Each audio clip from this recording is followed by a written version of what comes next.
AICC ನಾಯಕ KC Venugopal ಸುದ್ದಿಗೋಷ್ಠಿ. ಎಲ್ಲರ ನಾಯಕತ್ವದಿಂದ ಕಾಂಗ್ರೆಸ್ ಮತ್ತೆ ಅಧಿಕಾರಕ್ಕೆ ಬರಲಿದೆ. ಡಿಕೆಶಿ ನಾಯಕರಾಗಲು ಶಾಸಕರ ಸರ್ವಾನುಮತ ಒಪ್ಪಿಗೆ.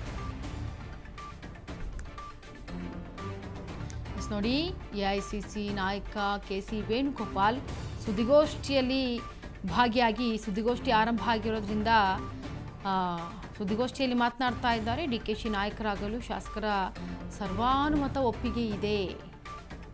ವಿಧಾನಸೌಧದಲ್ಲಿ ಎಐಸಿಸಿ ನಾಯಕರ ಸುದ್ದಿಗೋಷ್ಠಿ ನಡೀತಾ ಇದೆ.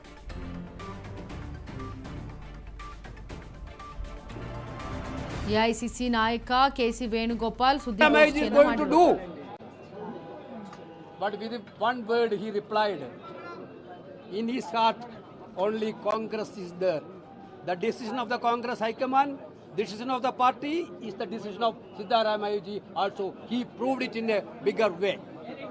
This is the clear-cut Congress family's attitude. Today, Congress Legislative Party unanimously acknowledges the service of Siddaramaiah ji as a Chief Minister for the last 8 years. That resolution is moved by none other than D.K. Shivakumar. He moved a resolution congratulating Siddaramaiah ji for his excellent service as the Chief Minister of Karnataka. Certainly, this is the proud moment of the Congress Party. Honorable Congress President Mallikarjuna Kharge ji and leader of opposition Rahul Gandhi ji and Sonia Gandhi ji had a guiding light for all of us. Under their guidance, smooth transition of power has been happening in Karnataka.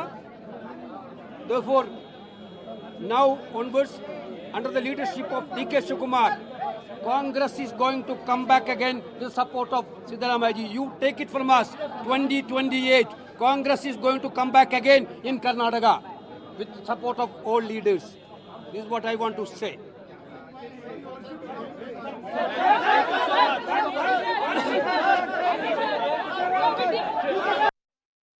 ಬಳಿ ಏನು AICC KC Venugopal ಅವರು press meet ಅಂದರೆ ಸುದ್ದಿಗೋಷ್ಠಿಯಲ್ಲಿ ಮಾತನಾಡಿದ್ರು.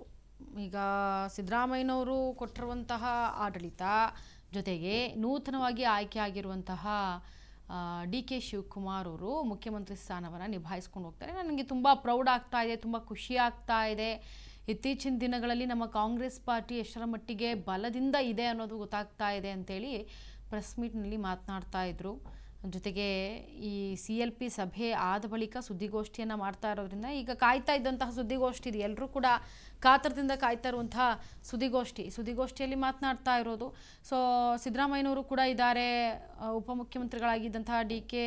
ಶಿವಕುಮಾರ್ ಅವರು ಕೂಡ ಇದ್ದರು. ಈಗ CM ಸ್ಥಾನವನ್ನು ಕೂಡ ಏರೋದಕ್ಕೆ ರೆಡಿಯಾಗಿದ್ದಾರೆ. ಇತ್ತ ಏನು ಸಿದ್ದರಾಮಯ್ಯನವರು ಕಾರ್ಯವೈಖರಿ ಮಾಡಿದ್ದಾರೆ ಅದನ್ನು ಕೂಡ ಹೊಗಳಿದ್ದಾರೆ. ಜೊತೆಗೆ ಕಾಂಗ್ರೆಸ್ನವರು ಒಗ್ಗಟ್ಟಾಗಿ ಇಂತಹ ಸಂದರ್ಭದಲ್ಲಿ ಇರೋದು, ಎಲ್ಲರೂ ಕೂಡ ಇವತ್ತು ಕಾಂಗ್ರೆಸ್ ಪಾರ್ಟಿಯವರು ಇಲ್ಲಿ ನೆರೆದಿರೋದು, ಈ ಒಂದು ಶುಭ ಗಳಿಗೆಗೆ ನೀವೆಲ್ಲರೂ ಬಂದಿರೋದು ಒಂದು ರೀತಿ ನನಗೆ ಖುಷಿ ಕೊಟ್ಟಿದೆ. ನನಗೆ ತುಂಬ ಹೆಮ್ಮೆ ಅನ್ನಿಸ್ತಾ ಇದೆ ಎಲ್ಲರೂ ಬಂದಿರೋದು, ಈ ಒಂದು ಸಮಾರಂಭದಲ್ಲಿ ಎಲ್ಲರೂ ಪಾಲ್ಗೊಂಡಿರೋದು ಅಂಥೇಳಿ ಎಐಸಿಸಿ ಕೆಸಿ ವೇಣುಗೋಪಾಲ್ ಸುದ್ದಿಗೋಷ್ಠಿಯಲ್ಲಿ ಮಾತನಾಡಿದ್ರು.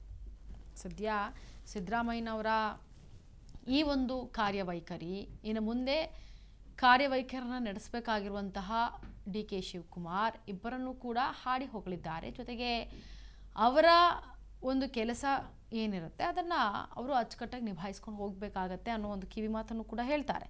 ಯಾಕೆ ಅಂತಂದರೆ ಅಧಿಕಾರಿಗಳು ಅಂತಂದಾಗ ಕೆಲವೊಮ್ಮೆ ಅಧಿಕಾರದಲ್ಲಿ ಏರುಪೇರು ಆಗೋದಂತೂ ಇದ್ದೇ ಇರುತ್ತೆ. ಸೊ ನಾಯಕತ್ವ ಬದಲಾವಣೆ ಅಂತ ಬಂದಾಗಲೂ ಕೂಡ ಅಷ್ಟೇ, ಇದೇನು ಮೊದಲೇನಲ್ಲ, ಈ ಹಿಂದೆ ಕೂಡ ನಾಯಕತ್ವ ಬದಲಾವಣೆಗಳಾಗಿದೆ. ಆದರೆ ಅದನ್ನು ಜನ ಯಾವ ರೀತಿಯಾಗಿ ಅಕ್ಸೆಪ್ಟ್ ಮಾಡ್ಕೊಳ್ತಾರೆ.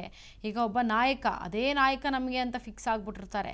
ಯಾಕಂದರೆ ಸಿದ್ದರಾಮಯ್ಯನವರು ಸತತ 2 ಬಾರಿ CM ಆಗಿರೋದ್ರಿಂದ ಅವರನ್ನು ಸ್ವಲ್ಪ ಜನ ಮರೆಯೋದಕ್ಕೆ ಸ್ವಲ್ಪ ಕಷ್ಟವೇ. ಅಂದರೆ ಅವ್ರನ್ನ CM ಸ್ಥಾನದಿಂದ ಕೆಳಗಿಳಿಸೋದಕ್ಕೆ ಜನ ಒಂದು ಸ್ವಲ್ಪ ಒದ್ದಾಡುವಂಥ ಪರಿಸ್ಥಿತಿಯೇ.